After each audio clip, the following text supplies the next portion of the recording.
এদিকেই আসতেছে দেখতেছি ধরা। মহারানী, আপনি যা বলবেন। এটা বলার পর গ্রামের রাস্তার পাশে ছিল হাজার বছরের পুরনো এক শেওড়া গাছ। শেওড়া গাছে বাস করত এক শাকচুন্নি ও মেষভূত। তাই গ্রামের মানুষগুলো ওই রাস্তা দিয়ে যেত না। আর যদিও কেউ ভুল করে যেত তাহলে ওই দিন তার ঘাড় মটকাতো, নয়তো তার কাছ থেকে সব কিছু কেড়ে নিয়ে তাকে ভয় দেখাতো। শাকচুন্নির সারা জীবনের ইচ্ছে ছিল সে কোনো এক রাজার বউ হবে এবং রাজার দরবারের থেকে রাজার সব হাতি ঘোড়া ও গরু একাই খাবে। আর মেষভূতের ছিল মাছের লোভ। মাছ হলে তার আর কিছুই লাগতো না। তারা দুজনেই একদিন শেওড়া গাছে বসে কথা বলছিল। মানুষ খাবো, গরু খাবো, খাবো রাজার ঘোড়া, শাকচুন্নি হবে রানী, পড়বে না কো ধরা।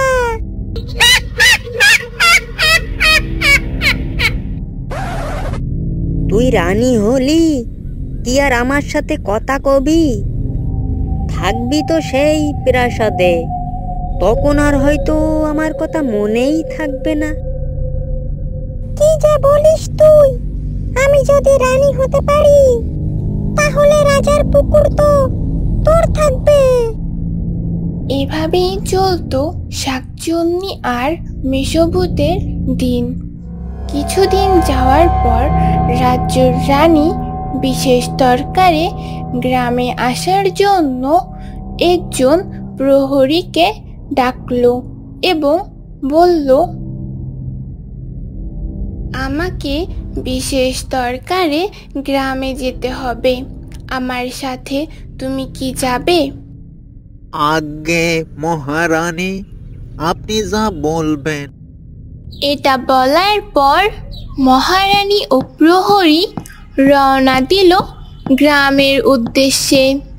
তারপর রাস্তা দিয়ে যখন তারা যেতে থাকে, অনেক দূর থেকেই মেষভূত তাদেরকে দেখতে পায় এবং আনন্দের সাথে শাকচুন্নিকে বলে, কি রে শাকচুন্নি, তোর তো মনে হয় কপাল খুলে গেল রে। রাজামশাইয়ের মহারানী তো পথ ভুলে এদিকেই আসছে দেখছি। আরে হ্যাঁ তো, এদিকেই আসতেছে দেখতেছি। এতদিন পরে এবার বুঝি আমার রানী হওয়ার ইচ্ছেটা পূরণ হবে।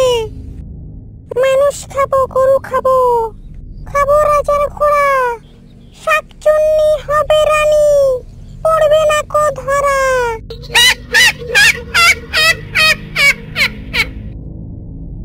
হাঁটতে হাঁটতে যখন মহারানী ও প্রহরী শেওড়া গাছের নিকট পৌঁছে যায়, অমনি শাকচুন্নি ও মেষভূত তাদের সামনে চলে আসে। এই অবস্থা দেখে মহারানী একটু ভয় পেয়ে গেল এবং মহারানীর সাথে থাকা প্রহরী পালিয়ে গেল। তার পালিয়ে যাওয়া দেখে মহারানী আরো বেশি ভয় পেয়ে গেল। তখনই শাকচুন্নি বলে উঠল, শাকচুন্নি হবে রানী, খাবে এবার মানুষ, করবি কি তুই রাজা মশাই, থাকবে না তোর হুঁশ।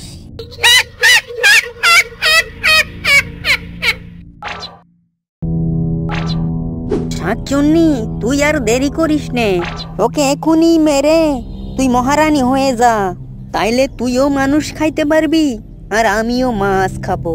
কতদিনের শখ, বড় বড় মাছ খাবো।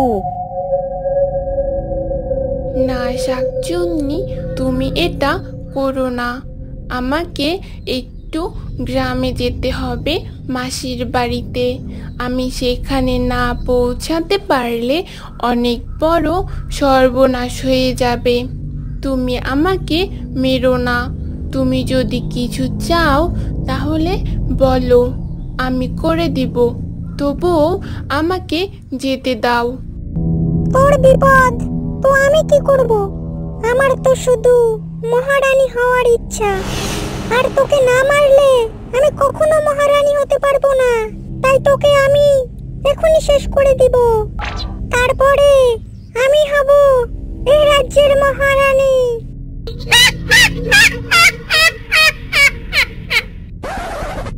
তারপর মহারানী একটু বুদ্ধি করে শাকচুন্নিকে বলল, আচ্ছা ঠিক আছে, তুমি আমাকে মারবে তো আমি তোমাকে বাধা দেব না বা কোনো কিছু বলবো না, কিন্তু আমাকে একটু দয়া করো।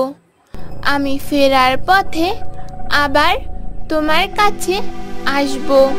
তখন তুমি যা হয় করবে। তোমাকে আমি কথা দিচ্ছি, আমি পালাবো না।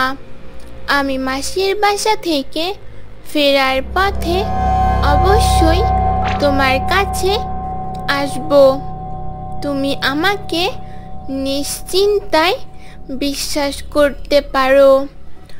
আর তাছাড়া রাজদরবারের সকল গোপন তথ্য আমি তোমাকে দেব, কিন্তু দয়া করে আমাকে একটু যেতে দাও। তারপর শাকচুন্নি বলল, না না, আমি তোকে বিশ্বাস করব না।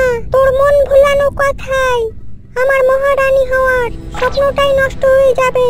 তাই এখনই তোকে মেরে আমি হব মহারানী। তুমি যদি আমাকে মেরে ফেলো এবং মহারানী হও, তাহলে তুমি খুব দ্রুত রাজার কাছে ধরা পড়ে যাবে। কারণ রাজার দরবারে এমন কিছু নিয়ম আছে যেগুলো তুমি জানো না। মহারানী হতে গেলে সেই নিয়মগুলো জানতে হয়। তাছাড়া রাজ্যের আশেপাশে আরো অনেক গোপনীয় রহস্য আছে যেগুলো তোমার জানার প্রয়োজন। তাই তুমি যদি আমাকে এক্ষুনি মেরে ফেলো, তাহলে রাজ্যে প্রবেশ করার সাথে সাথে তুমি ধরা পড়ে যাবে। এবং তুমি যদি আমাকে সময় দাও, তাহলে আমি আমার প্রয়োজন মিটিয়ে তোমার কাছে আবার ফিরে আসব। তখন তুমি আমাকে মেরে ফেলো এবং আমি তোমাকে রাজ্যের সব গোপন তথ্য দিব। এখন তুমি ভেবে দেখো কি করবে। আমাকে এক্ষুনি মেরে ফেলবে, নাকি আমার ফিরে আসার সময় পর্যন্ত অপেক্ষা করবে? মহারানীর কথা শুনে শাকচুন্নি ভাবল, সত্যিই তো, যদি আমি ধরা পড়ে যাই তাহলে রানী হয়ে কি লাভ? এটা ভেবেই শাকচুন্নি মহারানীকে বলল, আচ্ছা ঠিক আছে, তাহলে এখন আমি তোকে ছেড়ে দিলাম আর আমি তোর জন্য অপেক্ষা করব। তুই আসলেই আমি হব মহারানী। আচ্ছা ঠিক আছে, আমি দ্রুতই তোমার কাছে ফিরে আসব, চিন্তা করো না। এটা বলে মহারানী সেখান থেকে চলে গেল এবং তিনি তার মাসির বাড়িতে গিয়ে তার মাসিকে সব কিছু খুলে বলল। এবং দুদিন পর মহারানী তার মাসির বাসা থেকে আবার রওনা দিল এবং যেতে যেতে সেই শেওড়া গাছের নিচে যেই অমনি শাকচুন্নি ও মেষভূত তার সামনে চলে আসলো। তারপর শাকচুন্নি যেই অমনি তাকে ধরতে যাবে, সেই মহারানীর কাছে থাকা একটা কাপড়ের টুকরা শাকচুন্নিকে ছুঁড়ে মারলো। তারপর কাপড়ের টুকরাটি যে অমনি শাকচুন্নির গায়ে লাগলো। সেই শাকচুন্নির গায়ে জ্বালা ধরে গেল এবং শাকচুন্নি ও মেষভূত দৌড়ে সেখান থেকে পালালো। তারপর মহারানীও সেখান থেকে তার বাসায় ফিরে গেল।